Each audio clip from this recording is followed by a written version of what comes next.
Welcome to this YouTube channel.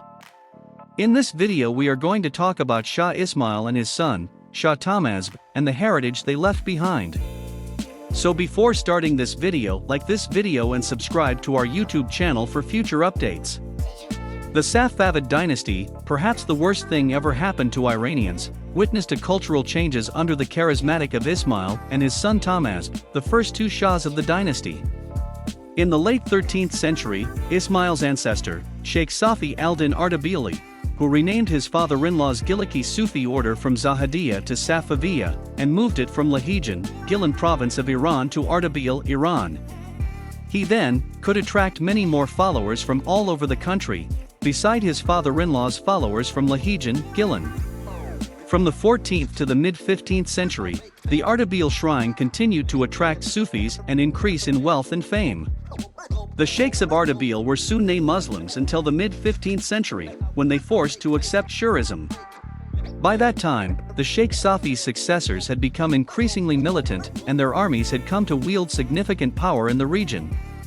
The Safavid family intermarried with the Ag Koyanlı dynasty of Tabriz, which controlled most of western Iran during the last quarter of the 14th century.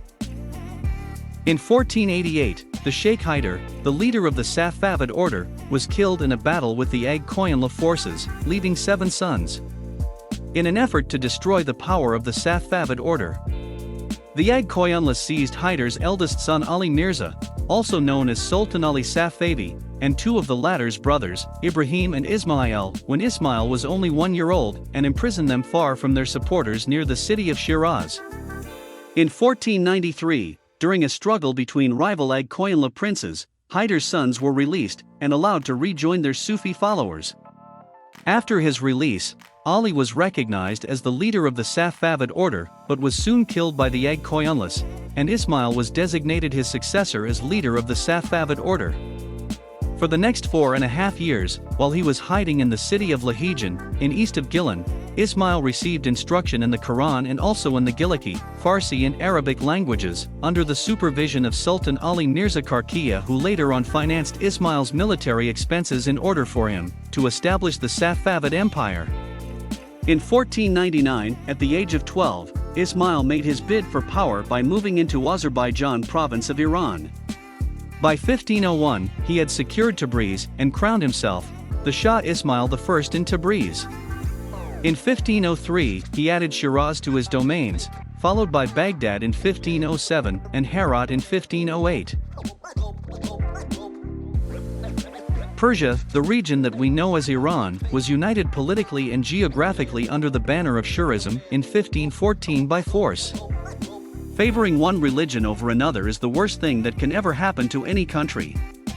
It is definitely against Persian standards, which was established by Cyrus the Great 2000 years prior to Ismail, and freedom of religion was the most important part of those standards. What Ismail did started the Dark Ages for Persians around the world, which is unfortunately going on to these days. Upon Ismail's death in 1524, he was succeeded by his first son, Tahmasp, who was born in 1514. He was only 10 years old when he succeeded his father Shah Ismail, the founder of Safavid dynasty in Iran. Tahmasp was educated in Tabriz, after his nominal accession to Safavid throne. In 1533 he took full control of the government from his guardians, and continued to exercise power until his death in 1576. During the course of Tahmasp's 51-year reign, the Safavids, sandwiched between the Ottomans to the west and the Uzbeks and Mughals in the east, were constantly challenged to keep their domain intact. Despite the fact that his life was largely shaped by wars and insurrections that kept him moving from one region to another, Tahmasp became a great patron of the arts. An atelier of court artists and poets accompanied him on his campaigns.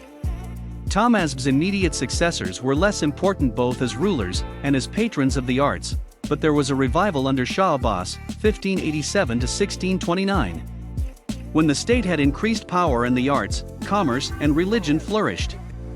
After his death, the empire gradually declined, although the Safavid dynasty survived into the 18th century.